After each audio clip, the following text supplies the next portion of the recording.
à tous, bienvenue dans votre journal. Dans l'actualité de ce 6 mars, les urgentistes de l'hôpital Trousseau interpellent la ministre de la Santé, Marisol Touraine. Les urgences qui croulent sous les demandes des patients. Ils dénoncent des conditions de travail déplorables.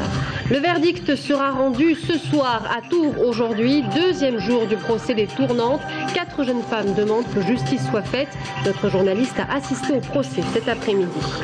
Une initiative qui ravira les cœurs de tous les littéraires. Les épreuves du Lys dans la Vallée, un joyau de la littérature française, bientôt accessible sur Internet. On vous en dit plus à la fin de ce journal. Bonsoir. Les urgences ne désemplissent pas et le personnel de l'hôpital Trousseau tire la sonnette d'alarme. Il demande qu'une action forte de la part de la ministre de la Santé, Marisol Touraine. Les urgentistes qui dénoncent des conditions de travail de plus en plus difficiles. Brian Bock. Engorgement des urgences, délai de prise en charge excessif pour les patients et conditions de travail difficiles pour le personnel. 11 médecins des urgences de l'hôpital Trousseau sont sortis de leur silence pour dénoncer leur situation et améliorer l'accueil des patients. Ils ont écrit une lettre de 4 pages directement à Marisol Touraine, ministre de la Santé. Nous ne pouvons plus tolérer les longues heures passées sur des brancards dans des conditions indignes, malgré tous les efforts que nous fournissons jour et nuit. La filière de soins gériatriques du CHU est totalement insuffisante. Les patients très âgés arrivent de plus en plus nombreux aux urgences du CHU et y restent des heures, voire des jours, par manque de solutions d'aval. Exemple qui illustre cette situation, il y a 15 jours, un patient de 87 ans est resté dans un box des urgences plus de 100 heures. Un service qui est saturé et du personnel qui est à bout. Pour les syndicats, la situation n'est plus tenable. Nous déplorons toute cette situation, des patients qui attendent pendant des heures sur des brancards, qui sont sans surveillance, qui malheureusement ne peuvent pas boire, ne peuvent pas manger, qui pour aller même jusqu'aux toilettes sont des situations très difficiles. Le contexte des urgences est tel qu'en 6 mois, 6 médecins sur 17 ont quitté le service. La direction du CHRU de Tours n'a pas souhaité s'exprimer sur cette affaire. Les médecins urgentistes attendent quant à eux la réponse rapide de leur ministre de tutelle. À Tours, le deuxième jour d'un procès, le procès des tournantes, un procès émouvant qui s'est tenu aujourd'hui. En 2006, 4 mineurs dénoncent des viols collectifs. Aujourd'hui, toutes majeures, elles demandent que justice soit faite. Anaïs Michaud. C'est pour des faits remontant à 7 ans qu'une dizaine de personnes est jugée depuis hier au tribunal correctionnel de Tours, même si seules 7 d'entre elles comparaissent aujourd'hui. À l'origine de ce procès, les révélations de 4 jeunes filles mineures à l'époque, dont la plus jeune était âgée seulement de 13 ans. Des révélations survenues au retour d'une fugue du foyer où elles étaient placées. Finalement, seules 2 d'entre elles se portent aujourd'hui partie civile. Des ados à la dérive qui se rendaient en bord de Loire pour fumer du cannabis et boire de l'alcool. Elles y rencontrent Vasco qui les présente à d'autres hommes. Ensemble, ils se seraient adonnés à des tournantes auxquelles les filles se seraient prêtées sous l'emprise de l'alcool et du cannabis. Mais depuis hier, les hommes nient tout en bloc ou minimisent leur implication dans ces faits. Ils comparaissent pour corruption mineure, agression sexuelle ou trafic de stupéfiants. Ce matin, le procureur de la République a requis des peines très variables suivant les prévenus. On vend de 6 ans, 4 ans, 2 ans, 18 mois, 6 mois. Ça dépend de la participation, de la personnalité, du casier judiciaire. Des prévenus qui ne sont pas toujours ceux auxquels on pourrait s'attendre dans une telle affaire, puisqu'une des jeunes victimes est à la fois partie civile et prévenue pour trafic de stupéfiants. La mère d'une des jeunes filles est également poursuivie par la justice pour soustraction à l'obligation légale compromettant la santé, la moralité ou l'éducation des enfants, puisqu'elle semblait connaître la situation dans laquelle se trouvait sa fille, mais n'être pas intervenue. Une affaire, vous l'aurez compris, où transparaît la misère sociale. Il nous appartient à nous, la défense, de montrer que les personnes mises en cause sont également d'une certaine manière dans la misère et qu'il convient de tenir compte de leur situation sociale pour démontrer que c'est pas forcément par haine que ces faits sont établis, mais que malgré tout, malheureusement, ce sont un certain nombre de circonstances qui font qu'on se retrouve dans une situation comme celle-là.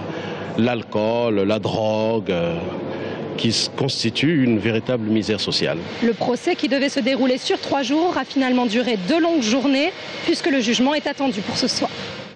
Porter plainte sur Internet sans avoir à vous déplacer au commissariat. Depuis le mois de janvier, l'Indre-et-Loire et le Loir-et-Cher ont adopté ce dispositif qui a fait ses preuves depuis 2008. Fait contre X ou dégradation, l'objectif est de désengorger les commissariats et surtout d'aller plus vite. Romain Delville. Un rétroviseur cassé, un portable ou un vélo volé, il est désormais possible de déposer une pré-plainte sur Internet. Sur le site web, la victime remplit un formulaire, choisit le jour de son rendez-vous, ainsi que le commissariat ou la brigade de gendarmerie où elle ira signer sa plainte. Car le dépôt de plainte ne sera valable qu'après la signature du procès-verbal. Le système de pré-plainte a été testé depuis 2008 dans plusieurs départements, avant sa généralisation en début d'année. Son objectif, gagner en réactivité et rapprocher les forces de l'ordre de la population. Ce qui permet ensuite à l'officier responsable du service de pré-plainte en ligne de voir précisément le nombre de plaintes, de faire contacter rapidement les victimes dans les 24 heures d'ailleurs qui suivent le dépôt de plainte en ligne. Donc restructuration du service, réorganisation, mais gain de temps pour la victime et aussi pour les services de police.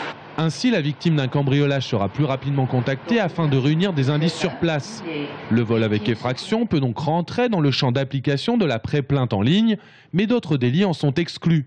En aucun cas, on ne déclare des faits de violence physique, puisque là, ça nécessitera toujours un déplacement au commissariat, ni des faits déposés contre une personne dénommée. Donc cette pré-plainte en ligne va être utilisée essentiellement pour des faits contre X, pour des dégradations volontaires, mais en aucun cas pour des affaires qui nécessitent une intervention urgente de la police.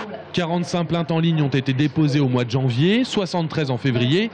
La pré-plainte sur Internet se développe en Indre-et-Loire. Aussi, pour que les victimes des délits mineurs soient considérées dans les statistiques comme dans les enquêtes. En bref, cet accident spectaculaire mais sans gravité, ça s'est passé à 14 h cet après-midi à Joué-les-Tours sur la montée de la rue de la Bergennerie. Une voiture, vous le voyez, tractée dont l'attelage a lâché et qui a terminé sa course sur un bus fil bleu. Pas de blessés, le chauffeur a pu faire évacuer les passagers à temps. Des images signées Brian Bock. Comment Balzac en est venu à écrire Le Lys dans la vallée, un chef-d'œuvre, une pièce majeure de la comédie humaine, annotation coup d'essai. Les épreuves de cette œuvre autobiographique seront bientôt sur Internet. Une belle manière de faire partager ce trésor de la littérature française. Aurélie Renaud. 3 œuvres raturées, griffées, retravaillées, corrigées. 3 œuvres du Lys dans la vallée ayant fait des allers-retours entre Balzac et son éditeur. Des manuscrits jusqu'alors exposés au château de Sachet qui seront bientôt visibles de tous. En effet, les volumes authentiques ont été confiés à un atelier parisien de numérisation reproduisant le plus fidèlement possible les documents originaux. Tout un travail bientôt mis en ligne sur Internet. Le site Internet va permettre à un enseignant de montrer à ses élèves, au moment où on utilise beaucoup l'informatique et où on met à la poubelle tout ce qui ne va pas, que eh bien, ce qui est dans la poubelle, ça peut être important. Parce que, en fait, le mot qu'on a retravaillé, qu'on a transformé, parfois on revient au mot initial. Et qu'il est bon de réfléchir avant de faire disparaître. Dès juillet prochain, les internautes découvriront le travail d'écriture de cette histoire d'amour impossible entre Félix et Madame de Morceau. Le site proposera également des cartes interactives de la vallée de l'Indre afin que les touristes puissent suivre l'intrigue de Balzac au plus près. On a Félix de Vandenesse qui ne cesse de faire des allers-retours entre ces différents châteaux en se baladant sur les bords de l'Indre, en faisant des balades dans les bois. Et si on est un bon randonneur et qu'on souhaite vraiment revivre ces sensations de Félix, eh bien on pourra s'imaginer les itinéraires en les traçant directement sur cette carte interactive disponible sur le site. Pour porter ce projet de numérisation de 121 000 €, le département compte aujourd'hui sur le soutien de mécènes. Après celui du ministère de la Culture et de la Communication, la Banque Populaire Val-de-France a souhaité accompagner le Conseil général qui s'est vu remettre un chèque de 10 000 €. Et c'est ainsi que s'achève notre journal. Dans un instant, un académicien, un romancier et humaniste, Éric Orsena, est notre invité de la rédaction ce soir. À tout de suite.